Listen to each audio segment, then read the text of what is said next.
Sir ନମସ୍କାର। ଜୟପୁର ସାହିତ୍ୟ ପରିବାରର ସାକ୍ଷାତକାର କାର୍ଯ୍ୟକ୍ରମକୁ ଆପଣଙ୍କୁ ସ୍ୱାଗତ। ନମସ୍କାର। ପ୍ରଥମେ ସାର୍ ନିଜ ବିଷୟରେ କିଛି କହିବା ହୁଅନ୍ତୁ।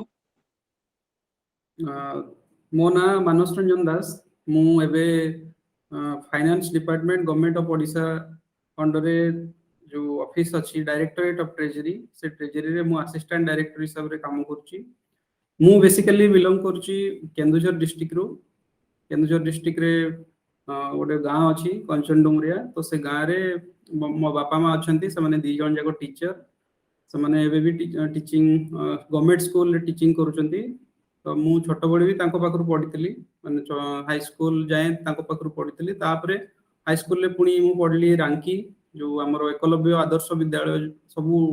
ट्राइबल डिस्ट्रिक्ट्स मानकर जो अछि से स्कूल रे मु पढ़िछि। तापरे मोर जदी बेसिक बैकग्राउंड कहिबे ताले मु साइंस बैकग्राउंड रो आसीछि, +2 साइंस, तापरे बीटेक इलेक्ट्रिकल इंजीनियरिंग। तापरे मु जेतेबेले जॉब मोर प्रथम जॉब थिला Punjab National bank. Punjab National Bank रे 4-5 मास रहिला परे स्टेट बैंक रे मु 3 वर्ष पाखा पाखी काम करछि। तापरे मु ए गवर्नमेंट रे जॉइन करछि। आउ सर एकेडमिक रे परसेंटेज अधिक परसेंट स्कोर करिवा सिविल सर्विस में प्री रिक्विजिट की एकेडमिक मो मतरे जदि जने हाई स्कूल जाए ठीक से पढ़ी पाठ जेमती बेसिक मैथ इंग्लिश से सब ग्रामर ये सब जिनस जदि जानी ताले कॉम्पिटिटिव एग्जाम रे तापई सेटा इजी हुए। बट सेइथरे जदि जने वीक अछि तापई सेटा एक्चुअली कष्ट हुए। बट ए जो +3 हो कि +2 लेवल रे साइंस पार्ट रे भी किछि हो कि बीटेक जे करूचंती सेही पार्ट रे एते तार परसेंटेज बेसी काम करेनी। एक्चुअली जो मूलदुआ जो फाउंडेशन जो पड़ी थाए से फाउंडेशन ही एक्चुअली हमको आगु लिए जेतेबेले हमें कॉम्पिटिटिव पे प्रिपेयर करू। कोन पे ना सब कॉम्पिटिटिव एग्जाम रे मैथ रीजनिंग इंग्लिश ए सब हला बेसिक जिंस पड़े। तो सेति पे हमें जेते एक्यूरेसी आ केते जल्दी ताको हमें करि परिबा सेटा बेसिक हमें जेतेबेले जेते हमर फाउंडेशन जेते स्ट्रांग थिबो ताकू हमें बेस करके हमें हमर परफॉर्मेंस भलो करथौ। तो मो मतरे हमें जे देखिबा हाई स्कूल लेवल ले जदि पिला जने भलो तार नंबर रखिछि सेही अनुसार तार देखिबे तार जो जेतेबेले +2 रे जदि भी तार नंबर नथिबो कि बीटेक रे भी बेसी नंबर नथिबो से बहुत जल्दी से जॉब पाई जाए। नेक्स्ट प्रश्न सर, हम प्रत्याशी किभଳି प्रस्तुति करिवे सेही विषय कहबा हो ए civil service. Civil service preparation पई बहुत अध्याय बसना दरकार जेमती आमे कहि पारे बहुत सारा काम आपन को करिया पई पड़िबो। माने वंस आपन डिसाइड कर देले वन वे ट्रैफिक बढ़िया आपन को पर्टिकुलर जिंसो को नेकी फोकस करिया पई पड़िबो। बहुत सारा जिंसो कंप्रोमाइज करिया पई पड़िबो। तो आपन जदी जो पिला भी सिविल सर्विसेज पई प्रिपेयर करिवे तो वंस डिसाइड कर देला माने सेही अनुसार तांको फोकस करिकी पढ़िया पे पड़ियो। तांकर जो एग्जाम रही प्रिलिम मेन इंटरव्यू तो याकू नहीं कि बहुत काम करिया पे पड़ियो। प्रॉपर गाइडेंस दरकार, गाइडेंस को नहीं कि मेंटर टेस्ट सीरीज दरकार, टेस्ट सीरीज नहीं कि इंटरव्यू पई एबेरु प्रिपरेशन करिया दरकार। एमती कि बहुत सारा जिंस अछि। तो केमिति प्रिपरेशन जदी कहबा ताले गोटे सेंटेंस रे जदी मु कहबी ताले बहुत कष्ट करिया पे पड़िबो। आ से कष्टटा को पुनी जेमती कहंती स्मार्ट वर्क इंग्लिश रे, तो स्मार्ट वर्क भी करिया पे पड़िबो। हार्ड वर्क और स्मार्ट वर्क बहुत दरकार सिविल सर्विस को क्रैक करिया पे। सर आउ प्रीलिम पैटर्न विषय किछ कहबे। प्रीलिम रे केमते प्रश्न आसे को बैकग्राउंड रो आसे सिलेबस कोन एंती टिके अल्प धारणा दे। तो जेतेबेले पिला माने प्रीलिम पे प्रिपरेशन होचंती ओडिशा सिविल सर्विस हो कि इंडियन सिविल सर्विस जो होची हमरो जो यूपीएससी कंडक्ट करची तारो सिलेबस सेम रहिची। एग्जाम रो पैटर्न प्राय सेम बट तार क्वेश्चन डिफिकल्टी लेवल क्वेश्चन रहउची। पैटर्न टिके टिके चेंजेस आछी। तो हमें पर्टिकुलरली जदी ओपीएससी कथा कहबा ओडिशा सिविल सर्विस एग्जामिनेशन सेतरे प्रीलिम रे 7 सब्जेक्ट रहिची, 7टा सब्जेक्ट रहिची जेमती current event, national issue, international issue एमती कि करंट अफेयर पार्ट को आपन को स्ट्रांग होबा पे पड़िबो। तापरे history, geography, polity, economy, environment, general science ए सब टॉपिक मानन को भितरु सबु थिरु आपन को 14-15 टा क्वेश्चन आसीबो। टोटल मार्क थिबो 200 200 ରୁ 110 ପାଖାପାଖି ଯଦି ଆପଣ ରଖୁଛନ୍ତି ତାହେଲେ ଆପଣ ପ୍ରିଲିମ୍ ପାଇଁ କ୍ୱାଲିଫାଇ ହେବେ। ବଟ୍ ତାପରେ ଆମର ଯୋଉ ପ୍ରିଲିମ୍ ପାଇଁ ଆକ୍ଚୁଆଲି 400 ମାର୍କସ୍ ରହିଛି। 400 ମାର୍କସ୍ ରେ ଦିଟା ପେପର ରହୁଛି, GS1 GS2। ଆପଣ ଯଦି GS2 କ୍ୱାଲିଫାଇ କରିପାରୁନାହାନ୍ତି ତାହେଲେ ଆପଣଙ୍କ GS1 ଖାତା ହିଁ ଦେଖା ହବନି। ସେଥିପାଇଁ ଆପଣ GS2 ରେ ଯୋଉ ରହୁଛି ମ୍ୟାଥ, ରିଜନିଂ, ଇଂଲିଶ, ତାକୁ ଆପଣ ଫାଷ୍ଟ କ୍ଲିୟର କରିବା ପାଇଁ ପଡିବ। ସେଥିରେ ଟିକେ ଏଟଲିଷ୍ଟ ନଲେଜ ଥିବା ଦରକାର, ଆଉ ସଲ୍ଭ କ୍ୱେଶ୍ଚନ ଆନ୍ସର କୁ ସଲ୍ଭ କରିପାରୁଥିବା ଦରକାର, ସୋ ଦ୍ୟାଟ ସେଥିରେ ଆପଣ ପାସ୍ ମାର୍କ ରଖିପାରିବେ।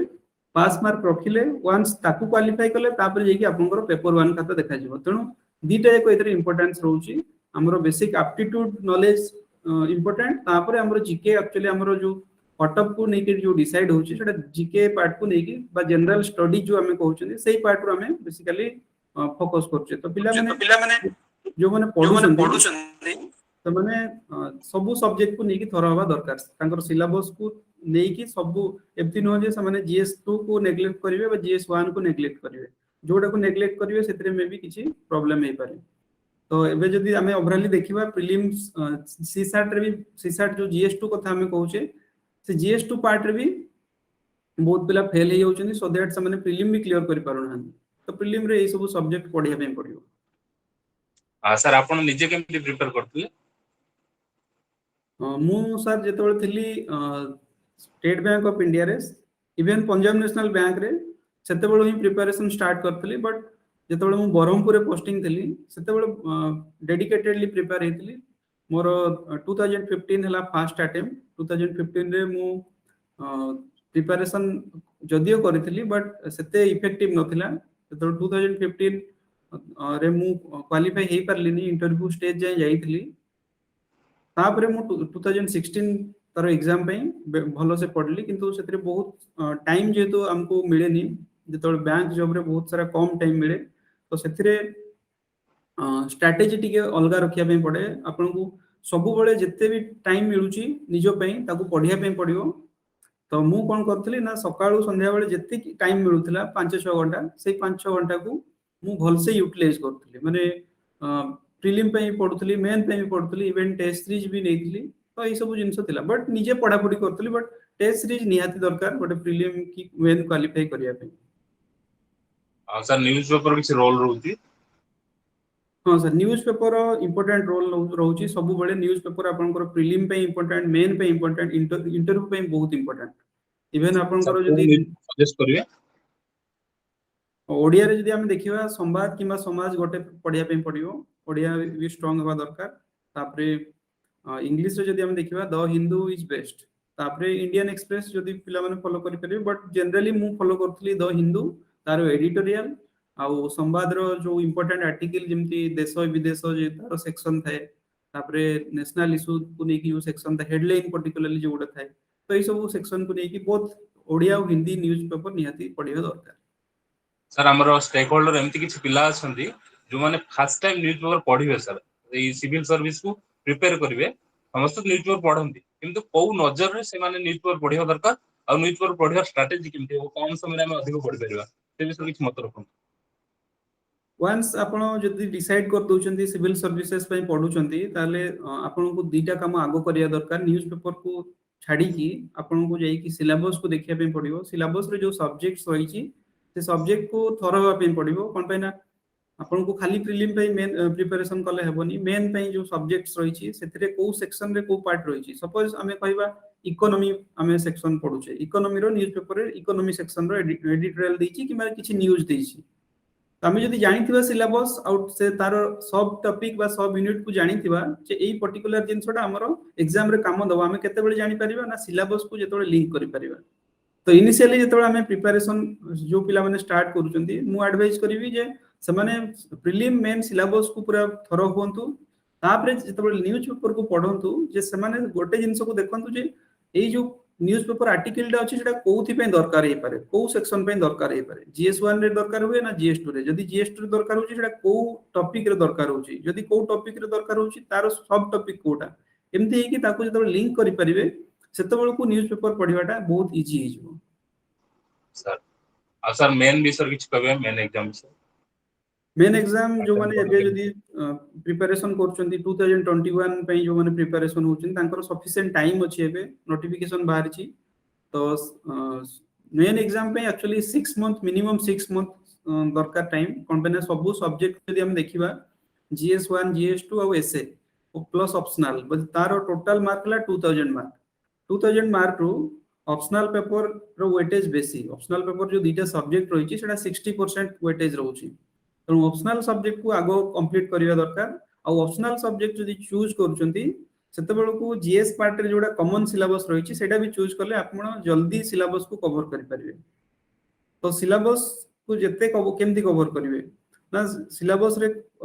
से टॉपिक को देखिवे से सब टॉपिक को देखिवे ताकू नोट मेकिंग करिया पे ट्राई करिवे एमती कि सब सब्जेक्ट को गोटे ऊपर गोटे सब्जेक्ट को स्टार्ट करिवे किंतु सिमल्टेनियसली प्रिलिम पे भी प्रैक्टिस करथवा दरकार तो मेन पे जदी हम देखिबा जो सब्जेक्ट रहिछि 10टा सब्जेक्ट रहिछि 10टा यूनिट रहिछि GS1 GS2 रे तो सेटा 600 मार्क रो क्वेश्चंस आसीबो तो ऑप्शनल मेन और एसे राइटिंग रो 200 मार्क्स रहिछि तो एई सब जिंस रहिछि माने हम जे देखिबा सेते किछि कॉमन सिलेबस रहिछि से कॉमन सिलेबस टा को आगो कंप्लीट करिबा तापर जो रेस्ट सिलेबस रहिछि ताकू हम एडिशनली कवर करिबा सर जो क्वेश्चन गुडा आसे लॉन्ग क्वेश्चन गुडा को बेस तो टाइम हो सर जस्ट किसी स्ट्रेटजी दियंतु इफेक्टिव केमति लिखिबे गोटे लॉन्ग क्वेश्चन लॉन्ग क्वेश्चन रे तार बेसिक स्ट्रेटजी हला तार answer structuring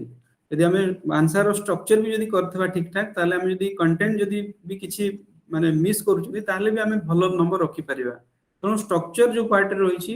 introduction body part और इंट्रोडक्शन बॉडी भितरे गोटे कनेक्टिंग सेंटेंस रहिछि introduction connecting sentence between introduction and body and conclusion तो ए स्ट्रक्चर को जदि हमें लिखि पारिबा केते बेले लिखिबा ना प्रैक्टिस कला बेले लिखि पारिबा किबा हमें YouTube रे जो वीडियो सब अछि ताकू लिंक करिबा इवन हमें टेस्ट सीरीज को किछि कम दाम रे टेस्ट सीरीज को भी जॉइन करि परिबा तो आंसर राइटिंग केते बेले इफेक्टिव हे परिबो ना सब दिन जदि हमें गोटे दिटा क्वेश्चन रो आंसर राइटिंग करिबा सेटा एका बेले हमें देखि परिबानी बट ओवरऑली 4-5 मास पर हमें यदि देखिबा तारो इंप्रूवमेंट बहुत सारा इंप्रूवमेंट हेतिबो सर आपन साक्षात्कार रे को सब प्रश्न पचार जायतिला ओ तार आपन किपरि सम्मुखीन हेतिले से विषय किछ कहबा सो मु 2015 रे फर्स्ट इंटरव्यू थिला मोर से इंटरव्यू रे एते भलो मार्क नथिला बट 2016 रे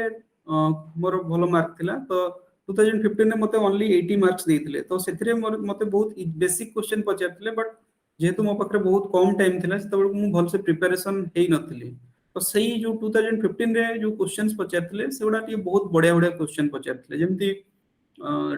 से बहुत इजी क्वेश्चन भी पचारथिले जेमती डिसेंट्रलाइजेशन कोन पॉलिटिकल एस्पेक्ट रे जेहेतु जने ओएस ऑफिसर भाबे जने चाहूची तार काम कोन ओएस ऑफिसर काम कोन लोकल लेवल रे जदि गोटे ट्राइबल विलेज को हमें जाउची सेतरे हमें ताको केमती डेवलपमेंट करि परिबा तो प्रैक्टिकल एस्पेक्ट रे माने क्वेश्चन पचारथिले तो एमती न हो जे मोर ऑप्शनल या ताकू नेकी सेमती क्वेश्चन पचारथिले सेमती क्वेश्चन पचार नथिले मोर बैकग्राउंड को नेकी से क्वेश्चन पचारथिले इवन मते पचारथिले मु सेतबेले स्टेट बैंक रे थिली तो स्टेट बैंक रे जेतबेले थिली सेतबेले को मर्जिंग चल थाए एसोसिएट्स बैंक मानकर मर्जिंग चल थाए तो से मते पचारथिले जे स्टेट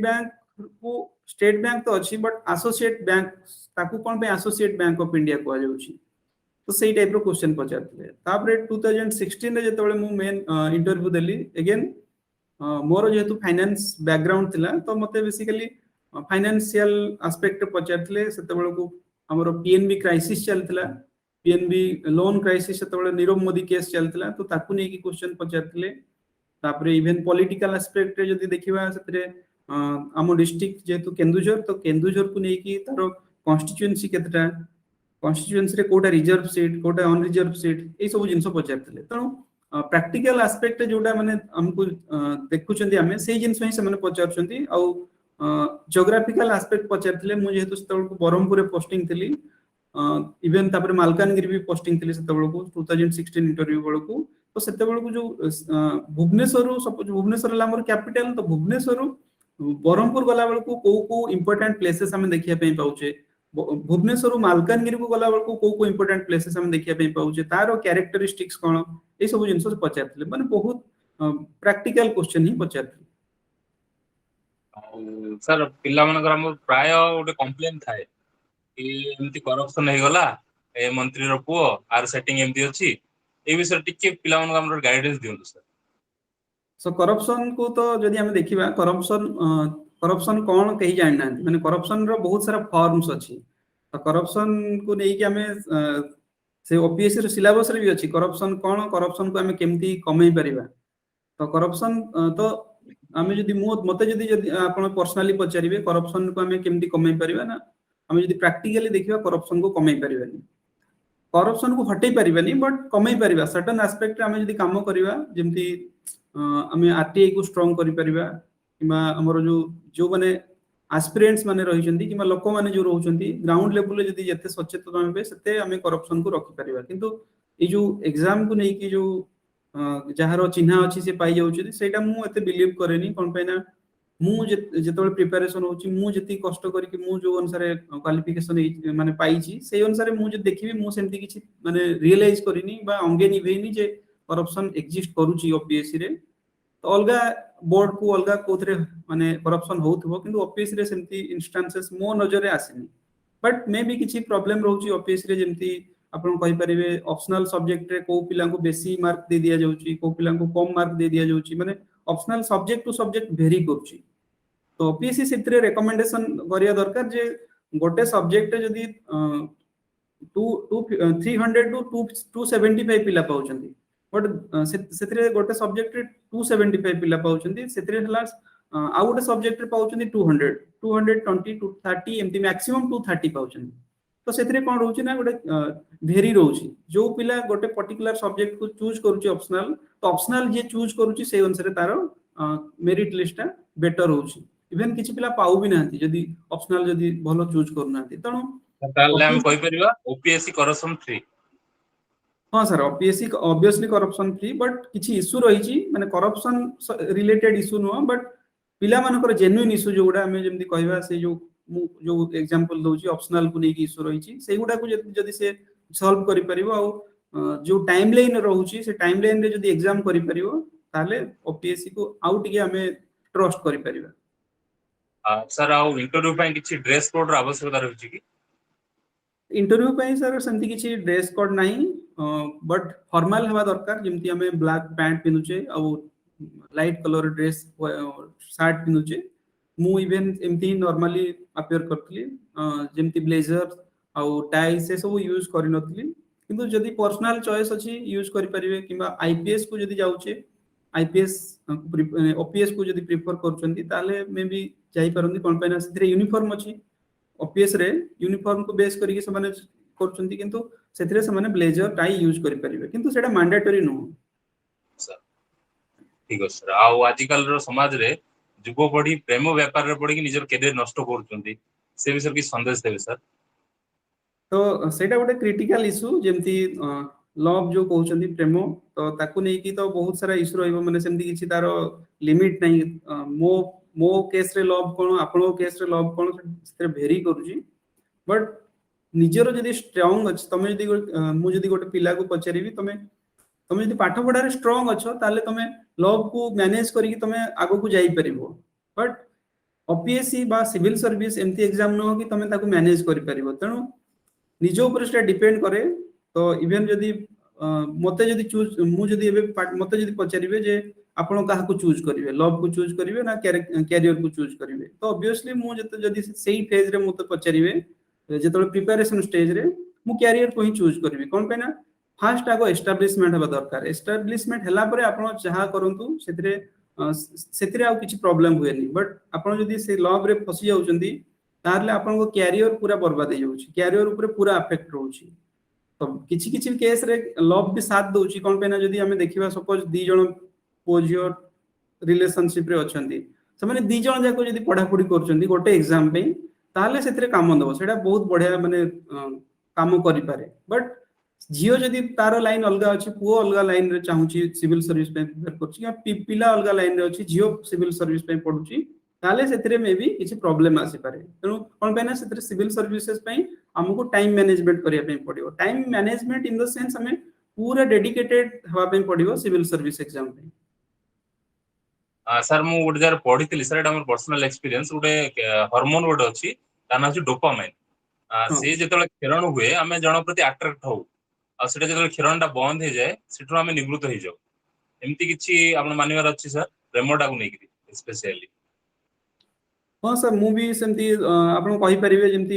ଯେତେବେଳେ ମୁଁ +2 ଷ୍ଟେଜରେ ଥିଲି ସେମିତି ମାନେ ଲଭ୍ ଚକ୍କରରେ ତ ପଡ଼ିନଥିଲି, ବଟ୍ ସେତେବେଳେ ଆମକୁ କଣ୍ଟ୍ରୋଲ କରିବା ପାଇଁ କେହି ନଥାନ୍ତି, କଣ୍ଟ୍ରୋଲ କଲେ ବି ଆମେ କାହା କଥା ଶୁଣନ୍ତିନି। ତ ସେ ମେ ବି ସେଇ ଏଜ୍ ଫ୍ୟାକ୍ଟରରେ ଡିପେଣ୍ଡ କରେ, ସେଇ ଯୋଉ ହରମୋନ କହିଲେ ସେ ଏଜ୍ କୁ ନେଇକି ସେଟା ଡିପେଣ୍ଡେଣ୍ଟ ହେଇକି ରହେ। ଏଜ୍ ଯଦି ସେଟା କମ୍ପ୍ଲିଟ ହେଇଯାଏ, ସେଇ ପର୍ଟିକୁଲାର ଏଜ୍ କୁ ଯଦି ଆମେ କ୍ରସ୍ କରିଦଉଛେ ସେତେବେଳକୁ ତାର ଇଫେକ୍ଟ ରହେନି। ତ ସେଇ ଏଜ୍ କୁ ଯଦି ଆମେ କଣ୍ଟ୍ରୋଲ କରିପାରିବା ବା ସେଇ ଏଜ୍ ରେ ଯୋଉ ଜିନିଷଟା ପ୍ରୋବ୍ଲେମ ହଉଛି ତାକୁ ଆମେ କଣ୍ଟ୍ରୋଲ କରିବା, କିମ୍ବା ଆମକୁ ଯିଏ ଗାଇଡ କରୁଛନ୍ତି ସେ କିଛି ୱେରେ ଯଦି କଣ୍ଟ୍ରୋଲ କରିଦଉଛନ୍ତି ତାହେଲେ ଆମେ ବେଟର ଆମର କ୍ୟାରିୟର କରିପାରିବା। ଆଉ ସାର୍ ସାହିତ୍ୟ ସାଧନା ଆଉ ପରୀକ୍ଷା ପ୍ରସ୍ତୁତିର ବି ସମ୍ପର୍କ ରହିଛି କି?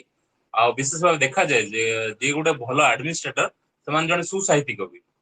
ପରବର୍ତ୍ତୀ ସମୟରେ ସେମାନେ ଗୋଟେ ପ୍ରଖ୍ୟାତ ସାହିତ୍ୟିକ ରୂପେ ଉଭା ହୁଅନ୍ତି। ସାହିତ୍ୟ ସାଧନା ଆଉ ପ୍ରିପାରେସନ ବି ସମ୍ପର୍କ ଅଛି ସାର୍? ନିହାତି ଅଛି ସାର୍। ଯେମିତି ଆପଣ ଦେଖୁଥିବେ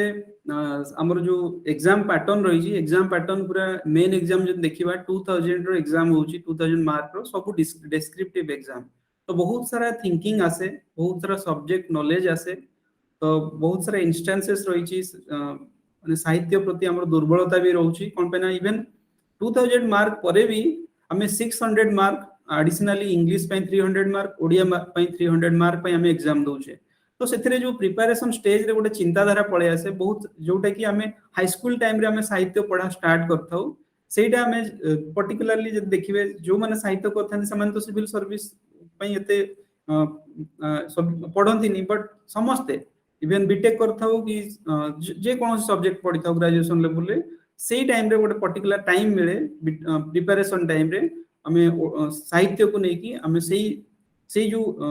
ଏମରଜେନ୍ସ ଥାଏ ତାକୁ ପୁଣି ଆଉ ଥରେ କେମିତି ଆମେ ଆଣିପାରୁଥାଉ। ମାନେ ଯୋଉ ସାହିତ୍ୟଟାକୁ ଆମର ଯୋଉ ସପୋଜ ମୋ କେସରେ ମୁଁ ଯଦି କହିବି, ସାହିତ୍ୟରେ ଆମେ ହାଇସ୍କୁଲ ଟାଇମରେ ବହୁତ ସାରା ବଢିଆ ବଢିଆ ମାର୍କ ରଖ, ମାନେ 100 ରୁ 84 90 ପାଖାପାଖି ସାହିତ୍ୟରେ ମୁଁ ଏକ୍ସାମରେ ନମ୍ବର ରଖେ, ବଟ୍ ତଥାପି ଆମେ ସାହିତ୍ୟକୁ ଆମେ କ୍ୟାରିୟର କରୁନାହୁଁ। ମେ ବି ସେଟା କିଛି ଅଲଗା ରିଜନ ହେଇଥାଇପାରେ। ଯଦି ଆମ ଫ୍ୟାମିଲି ମେମ୍ବର କହିବେ ସାହିତ୍ୟ କଣ ପାଇଁ ରଖିବୁ, ସାଇନ୍ସ ପଢ, ତ ସେଇ ଜିନିଷଟା ଆମେ କଣ +2 ଟାଇମରେ କି +3 ଟାଇମରେ ତାକୁ ଆମେ ଟାଇମ ଦେଇପାରୁନୁ, କଣ ପାଇଁ ନା ଆମେ କ୍ୟାରିୟରକୁ ନେଇକି ଟାଇମ ଦେଇଥାଉ। ବଟ୍ ଯେତେବେଳେ ୱାନ୍ସ ଆମେ ପାସ୍ ଆଉଟ ହେଇଯାଉ ସେତେବେଳକୁ ଆମକୁ ସେଇ ଟାଇମ ମିଳେ। ତ ସେଇଟାକୁ ଆମେ ଆମର ଯୋଉ କାମଟା ଆମେ ହାଇସ୍କୁଲ ଟାଇମରେ କି +2 ଟାଇମରେ ଆମେ କରିପାରୁନାହାନ୍ତି ସେଇଟା ଏଇ ଟାଇମରେ କରିପାରୁ। ତ ସେଇଟା ଅବଭିୟସଲି ସେଟା ସମସ୍ତଙ୍କ କେସରେ ରହିବ, ପ୍ରତି ଓଡିଆ ପ୍ରଶାସକ ପାଖରେ ସେଇ ଜିନିଷଟା ରହିବ। ଆଉ ସାର୍ ବର୍ତ୍ତମାନ ସମାଜର କୋଉ ସମସ୍ୟାଟା ଆପଣଙ୍କୁ ଗଭୀର ଭାବେ ପ୍ରଭାବିତ କରୁଛି, ଆଉ ଯଦି ଆପଣଙ୍କୁ ପାୱାର ମିଳେ ସେ ଜିନିଷ ଆପଣ ଚେଞ୍ଜ କରିବାକୁ ଚାହିଁବେ? ତ ସବୁବେଳେ ମୁଁ ଦେଖେ ଏଜୁକେସନ ହିଁ ଆମର ସବୁଠୁ ଇମ୍ପୋର୍ଟାଣ୍ଟ। ଏଜୁକେସନକୁ ନେଇକି ସବୁ ଜିନିଷ ରହୁଛି। ଇଭେନ ମୋ କେସରେ ବି ଯଦି ଆମେ ଯଦି କହିବା ଏଜୁକେସନ ଗୋଟେ ଏମିତି ଜିନିଷ, ଏବେ ଆମେ ତ କହିପାରିବା ଗୋଟେ ସଫ୍ଟ ୱିପନ କହିପାରିବା। ଏଜୁକେସନ ଯଦି ଆମେ ଯୋଉ ୱେରେ ଆମେ ଗଢି ପାରିବା, ନିଜକୁ ଏଜୁକେଟେଡ କରିପାରିବା, ସେଇ ୱେରେ ଆମେ ସମାଜକୁ ଶାସନ କରିପାରିବା। ତେଣୁ ଏଜୁକେସନ ହେଲା ମେଜର ଇସ୍ୟୁ। ଓଡିଶାରେ ଯଦି ଆମେ ଦେଖିବା ଏଜୁକେସନ ଗୋଟେ ମେଜର ଇସ୍ୟୁ। ତ ମୋ କେସରେ ଯଦି ମତେ ପଚାରିବେ କୋଉ ଲାଇନକୁ ଆପଣ ରିଫର୍ମ କରିବେ, ତାହେଲେ ମୁଁ ଏଜୁକେସନକୁ ହିଁ ରିଫର୍ମ କରିବି। ଇଭେନ ମୁଁ ଏବେ ବି ଯଦି ମତେ ପଚାରିବେ, ମୁଁ ସିଭିଲ ସର୍ଭେଣ୍ଟ ଯୋଉମାନେ ସିଭିଲ ସର୍ଭିସ ପାଇଁ ଯୋଉମାନେ ପ୍ରିପେୟାର ହଉଛନ୍ତି ମୁଁ ସେମାନଙ୍କୁ ଗାଇଡ କରୁଛି। ଏବେ ଯଦି ଆମେ ଦେଖିବା ଓଡିଶା ସିଭିଲ ସର୍ଭିସ ମେନରେ ମୋର ଦାନ 100 ପିଲା ମୁଁ ତାଙ୍କୁ ଗାଇଡ କରିଛି, ତାଙ୍କ ଖାତା ଦେଖିଛି, ସବୁ ଜିନିଷ ମୁଁ ମାନେ ହେଲ୍ପ କରିଛି ସେମାନଙ୍କୁ। ତ ମୁଁ ଚାହେଁ କି ଓଡିଆରେ ଖାଲି ଏଜୁକେସନ କେସରେ ଆମେ ସିଭିଲ ସର୍ଭିସ କେସରେ ଆମେ ଆଗକୁ ଯିବାନି, ସବୁ କେସରେ ଏଜୁକେସନ କେସରେ ଯଦି ଆମେ ଦେଖିବା ସିଭିଲ ସର୍ଭିସରେ ବହୁତ କମ ପିଲା ଇଣ୍ଡିଆ ଲେଭେଲରେ ରିପ୍ରେଜେଣ୍ଟେସନ କରୁଛନ୍ତି, ତାକୁ ଆମେ କେମିତି ଆଗେଇ ପାରିବା। ତ ମତେ ଯଦି ସେମିତି କିଛି ଚାନ୍ସ ମିଳନ୍ତା ତାହେଲେ ମୁଁ ଖାଲି ସିଭିଲ ସର୍ଭିସ କେସ୍ ନୁହଁ, ପ୍ରାଇମେରୀ ଲେଭେଲରୁ ମୁଁ ଟ୍ରାଇ କରିବା ପାଇଁ ମାନେ ଟ୍ରାଇ କରନ୍ତି ତାକୁ ରିଫର୍ମ କରିବା ପାଇଁ। ଆଉ ଇଭେନ ମୁଁ ଏବେ ଗୋଟେ ଯୋଉ ଆମେ ମୋ ଗାଁ ଇନିସିଏଟିଭ ଆପଣ ଦେଖିଥିବେ ଫେସବୁକରେ ବେଳେ ବେଳେ ମୁଁ ପୋଷ୍ଟ କରେ, ସେଥିରେ ଆମେ ସବୁ ଗାଁକୁ ଯାଇକି ଟ୍ରାଇବାଲ ଆଉ ସ୍କେଡୁଲ କାଷ୍ଟ ଯେତେ ସବୁ ଭିଲେଜ ଅଛି, ଗରିବ ଭିଲେଜ ଯେତେ ସବୁ ଅଛି, ସେଇ ଭିଲେଜକୁ ଯାଇକି ତାଙ୍କ ସ୍କୁଲକୁ ଯାଇକି ଆମେ ତାଙ୍କୁ ଖାତା ବହି ତ ଆମ ଗଭର୍ଣମେଣ୍ଟ ଦେଇ ଦଉଛି, କିନ୍ତୁ ଆମେ ଖାତା ପେନ୍ ये सब जिनस जो पाउ नांती पिला ताकू आमे बांटुछु सो दैट से माने एटलीस्ट जो जिनस गुडा पाउ नांती गवर्नमेंट से जिनस गुडा दोनी गवर्नमेंट कोन दोउची बुक दोउची ड्रेस भी दोउची किंतु जो जिनस एक्चुअली दरकार पेन दे पारुनी आउ खाता दे पारुनी लेखिया पे तो सेही जिनस गुडा आमे तांको प्रोवाइड करछु मधुवर्ण मध दोउनी तो सेही जो जिनस गुडा आमे तळे दोउछु ସେମାନେ ଖୁସି ହଉଛନ୍ତି ଆଉ ସେମାନେ ପାଠ ବି ପଢୁଛନ୍ତି ତ ଆମେ ଯେତେ ଷ୍ଟ୍ରଙ୍ଗ କରିପାରିବେ ଏଜୁକେଶନାଲ ବ୍ୟାକଗ୍ରାଉଣ୍ଡ କୁ ଆମେ obviously ଆମର ଅନଏମ୍ପ୍ଲୟମେଣ୍ଟ ହଟିବ ପ୍ରଭର୍ଟି ହଟିବ ସବୁ ତାର ଏଜୁକେଶନ ସହିତ ଯୋଉ ଆସୋସିଏଟେଡ ଫେନୋମେନା ଅଛି ତାକୁ ଆମେ ଦୂରେଇ ପାରିବା ସାର୍ ଆପଣ ଜଣେ ୟୁଥ ଆଇକନ ଅନେକ ଯୁବପିଢି ଆପଣଙ୍କୁ ଫଲୋ କରନ୍ତି ଆଉ ସେମାନଙ୍କ ପାଇଁ କିଛି ସ୍ୱତନ୍ତ୍ର ସନ୍ଦେଶ ଦେବାକୁ ଚାହିଁବେ तो यही वीडियो रे मु पर्टिकुलरली कहबी समस्त को अपील करबी समस्त सिविल सर्विस पे प्रिपेयर होंतु जो माने ग्रेजुएशन कंप्लीट करूचंती सिविल सर्विस पे इथ पे प्रिपेयर होंतु जे माने जॉब करिया पे प्रिपेयर होंतुनी आपण कर पर्सनालिटी एथरे ग्रोथ करिवो आपण जो पर्सन एकी +3 लेवल ले अछंती जदी +3 सारिचंती कि ग्रेजुएशन सारिचंती सिविल सर्विस को कैरियर करिया पे ट्राई करंतु देखिबे आपण सिविल सर्विस रे कैरियर में भी कर न पारंती किंतु जो सब एसोसिएटेड जॉब सब अछि किबा इवन आपण सिविल देखिए बहुत सारा पिला सिविल सर्विसेज प्रिपेयर करंती आ इवन सेथिरे से प्रिपरेशन कला टाइम रे एग्जाम न दे कि भी से माने अलगा डायरेक्शन को जानती कोन पेना से माने जानि पारंती जे मु को लाइन रे भलो करि परिबे तो केते बेले हमें जानि परिबा को लाइन रे हमें भलो करि परिबा बा सोसाइटी को कंट्रीब्यूट करि परिबा ना जेतेबेले समाज रो सब जिंस गुडा को जानि परिबा जेमति पॉलिटिकल एस्पेक्ट को जानिबा इकोनॉमिकल एस्पेक्ट को ज्योग्राफिकल एस्पेक्ट को जेतेबेले जानि परिबा आ मैच्योर हे परिबा तो सिविल सर्विस प्रिपरेशन हमको मैच्योर करै पारुची सब जिंस को तो सही अनुसार हमें हमरो जो कैरियर किबा हमें सोसाइटी को नेकी जो कंट्रीब्यूशन जो करूचे तो मो मतरे गोटे सेंटेंस रे जदी मु कहबी जदी हमें जन्म होइचे किछि हमें कंट्रीब्यूट करबा सोसाइटी पे सो दैट सेही समाज हमको जो समाज जन्म देइछि सेही समाज प्रति हम यदि किछि कंट्रीब्यूट करि परिबा सेही ताकू बेस करी कि हमें हम जन्म को सार्थक करि परिबा बहुत बहुत धन्यवाद सर आपन को चला पथ आहुरी कुसुमित हो आपन आहुरी समृद्ध होवंतु आहुरी तेजियान होवंतु एही वाक्य सह समाप्त करछु आजिर साक्षात्कार कार्यक्रम नमस्कार नमस्कार